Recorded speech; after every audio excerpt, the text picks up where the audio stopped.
This family was just days away from making the biggest selling mistakes of their lives. And what happened next still surprises me. They were confident, excited, and sure they were making all the right moves. But behind the scenes, they were unknowingly setting themselves up to lose tens of thousands of dollars without even realizing it. So here's the twist. With the right advice, they didn't just avoid disaster, they ended up selling for the highest price in the neighborhood. And after 23 years in real estate, I can tell you, the mistakes they almost made are incredibly common. That's why today, I'm gonna share with you exactly what they did to turn things around, plus the key things I wish every homeowner knew before they sell, the traps you can avoid, the smart strategies you should follow, and the moves that can leave you walking away with more money in your pocket at closing. So let's dive right in. One of the biggest hurdles that I see, and this was very true for this family, is the emotional side of selling. We forget how attached we are to our homes. It's not just walls and floors, it's years of memories, birthdays, holidays, and those quiet moments. But here's the hard truth. Buyers don't see your memories. They're trying to see their future. With this family, we had to help them mentally move out before they actually physically moved out. That meant taking down the family photos, neutralizing the bold wall colors, and setting up each space so it appealed to the widest audience. When you let go emotionally,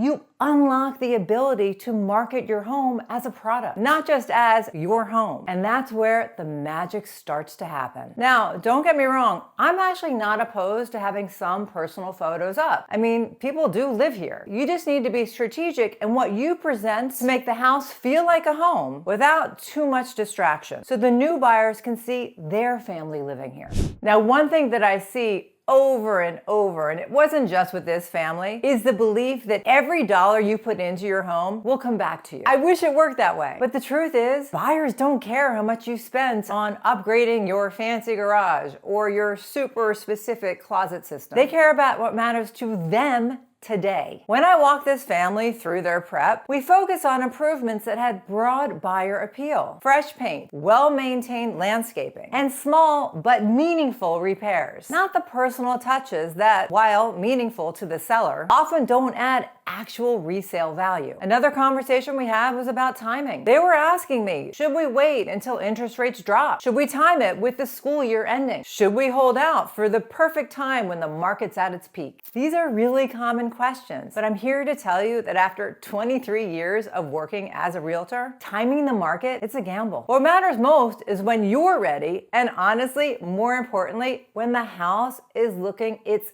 absolute best. If the home isn't what I call picture ready, it's a term I used when I was in the film directing business, don't put it on the market. As long as a local market has solid buyer demand, your timing should be house dependent. Waiting too long can backfire, whether it's due to rising competition, shifting rates, or unexpected market slowdowns. For this family, we listed when they were truly ready, and that was the key to hitting the top of the market. As we prepped the home, I did a walkthrough with them and immediately noticed all these small things that they stopped seeing. Scruffed up baseboards, yellow caulking in all the bathrooms, sticky sliding doors, all these little things. Buyers notice these details instantly, and they start mentally subtracting money for every flaw that they see. We just created a simple repair list and just knocked out the list before putting it on the market. And let me tell you, this made a huge difference in how the home showed and how confident buyers felt walking through it.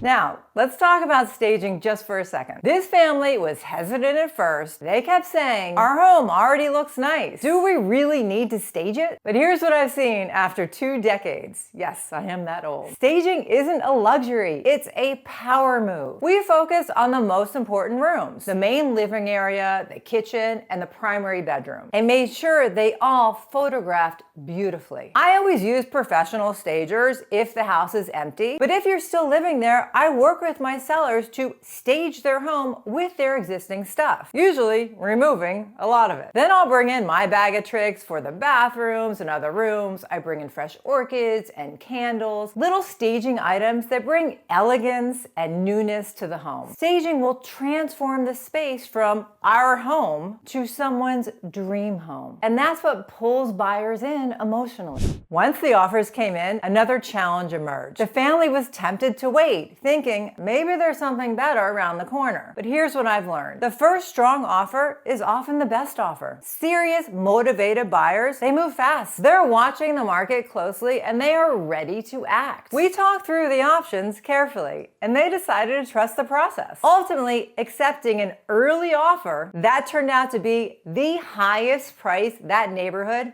has ever seen.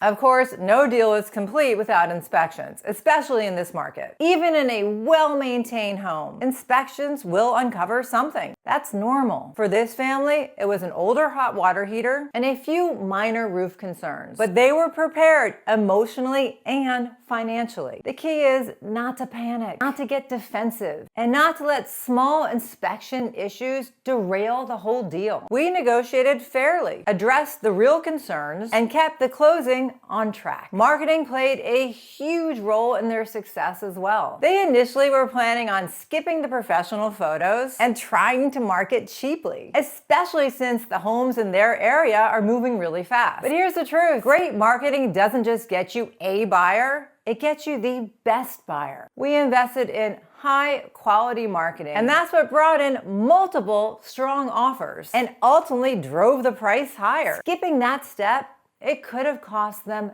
thousands. One more really important lesson. Sellers love to compare their house to the neighbor's house that sold recently. This family did it too. But here's what I always explain. You don't know the full story behind every sale. Maybe the neighbor threw in some big credits. Maybe they had upgrades or fewer contingencies in the contract. We stayed focused on their home's unique strengths, priced it based on real data, and built a tailored marketing plan. And that's what delivered this record-breaking results. And here's the last piece I wish every seller knew. Your take-home pay is not your sale price. Between commissions, closing costs, repair costs, staging, and possible credits, you're looking at approximately 6 to 8% off the top. We sat down together before the listing ever went live and worked through their true net proceeds. So they had a clear, realistic picture of what they would walk away with. And because they understood the numbers, they were able to plan confidently for their next move. So,